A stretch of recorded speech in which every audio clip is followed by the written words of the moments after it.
Subscribe کریں ہمارے channel کو اور بیل آئیکن کو کلک کریں تاکہ ہماری ہر نئی آنے والی ویڈیوز آپ تک بآسانی پہنچ سکے۔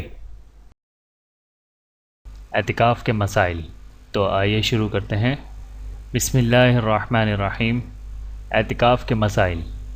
عبادت کی نیت سے اللہ تعالیٰ کے لیے مسجد میں ٹھہرنے کا نام اعتکاف ہے۔ اعتکاف کی 3 قسمیں ہیں۔ نمبر 1 اعتکاف واجب، نمبر 2 اعتکاف سنت، نمبر 3 اعتکاف مستحب۔ سب سے پہلے ہم اعتکاف واجب کے بارے میں جانتے ہیں۔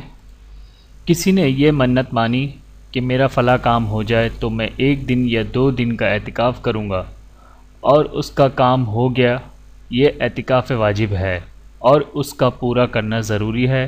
یاد رکھیں کہ اعتکاف واجب کے لیے روزہ شرط ہے، بغیر روزے کے اعتکاف واجب صحیح نہیں ہے۔ اعتکاف سنت موقدہ، یہ اعتکاف رمضان المبارک کے آخری 10 دنوں میں کیا جاتا ہے، یعنی 20ویں رمضان کو سورج ڈوبنے سے پہلے اعتکاف کی نیت سے مسجد میں داخل ہو جائیں تو 30ویں رمضان کو سورج ڈوبنے کے بعد یا 29ویں رمضان کو چاند ظاہر ہونے کے بعد مسجد سے باہر نکلیں۔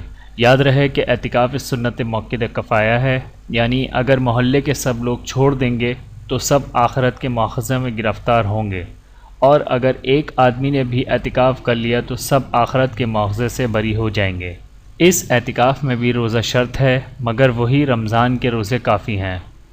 اعتکاف مستحب، اعتکاف مستحب یہ ہے کہ جب کبھی بھی دن یا رات میں مسجد کے اندر داخل ہوں تو اعتکاف کی نیت کریں۔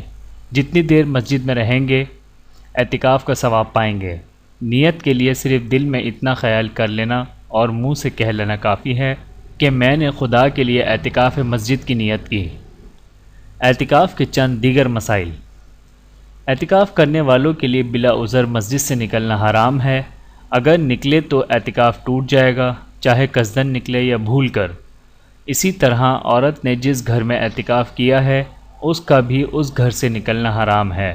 اگر عورت اس مکان سے باہر نکل گئی تو خواہ وہ قصدن نکلی ہو یا بھول کر، اس کا اعتکاف ٹوٹ جائے گا۔ مرد کے لیے ضروری ہے کہ وہ مسجد میں اعتکاف کرے، اور عورت اپنے اس گھر میں اس جگہ اعتکاف کرے جو جگہ اس نے نماز پڑھنے کے لیے مقرر کی ہو۔ اعتکاف کرنے والا 2 عذروں کے سبب مسجد سے باہر نکل سکتا ہے۔ ایک عذر طبعی جیسے رفع حاجت، غسل فرض ہو اور وضو کے لیے۔ دوسرا عذر شرعی جیسے نماز جمعہ کے لیے جانا، اگر مسجد میں نماز جمعہ نہ ہوتی ہو۔ ان دونوں عذروں کے سوا کسی اور وجہ سے مسجد سے نکلا تو اعتکاف ٹوٹ جائے گا، اگرچہ بھول کر ہی نکلے۔ اعتکاف کرنے والا دن رات مسجد میں ہی رہے گا، وہیں کھائے پیے سوئے، مگر احتیاط رکھے کہ کھانے پینے سے مسجد گندی نہ ہونے پائے۔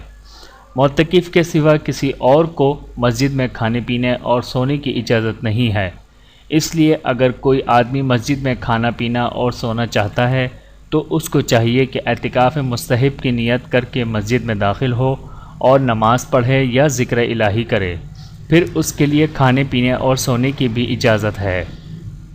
اگر اعتکاف میں بیٹھتے وقت یہ شرط کر لی کہ مریض کی عیادت نماز جنازہ میں جائے گا تو یہ شرط جائز ہے۔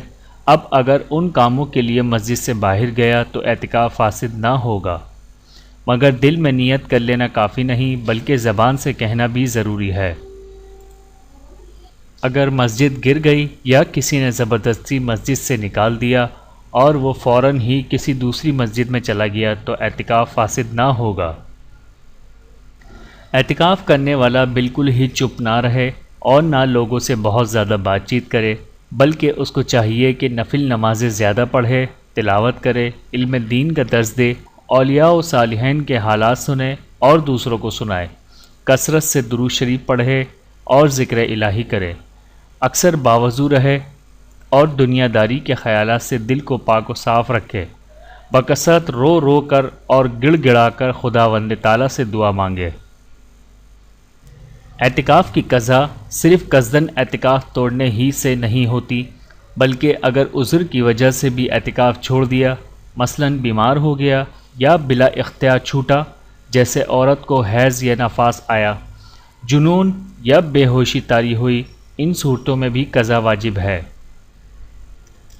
معتکف اگر بنیت عبادت بالکل چپ رہے کہ چپ رہنے کو ثواب سمجھے تو یہ مکروہ تحریمی ہے، اور اگر چپ رہنے کو ثواب کی بات سمجھ کر نہ چپ رہے تو حرج نہیں، اور بری باتوں سے چپ رہا تو یہ چپ رہنا مکروہ نہیں بلکہ یہ تو اعلیٰ درجے کی بات ہے، کیونکہ بری باتوں سے زبان کو روکے رکھنا بہرحال واجب ہے، اور جس بات میں نہ ثواب ہو نہ گناہ یعنی مباح باتیں تو یہ بھی بلا ضرورت معتکف کو مکروہ ہیں، کیونکہ بلا ضرورت مسجد میں مباح کلام بھی نیکیوں کو اس طرح کھا لیتا ہے جیسے آگ لکڑی کو کھا جاتی ہے۔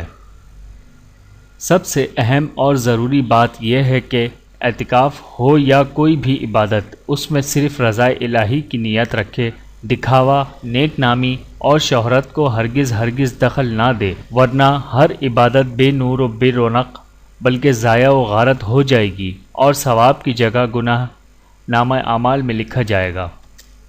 ویڈیو دیکھنے کا بہت شکریہ۔ مزید ویڈیوز دیکھنے کے لیے ہمارے چینل کو سبسکرائب کریں۔ اگر ویڈیو پسند آئے تو لائک کریں۔ اچھی بات کو دوسروں تک پہنچانا صدقہ جاریہ ہے۔ جزاکم اللہ خیرا کثیرا۔ اپنا اور اپنے پیاروں کا بہت زیادہ خیال رکھیے گا اور مجھے دعاؤں میں یاد رکھیے گا۔ Take care. اللہ حافظ۔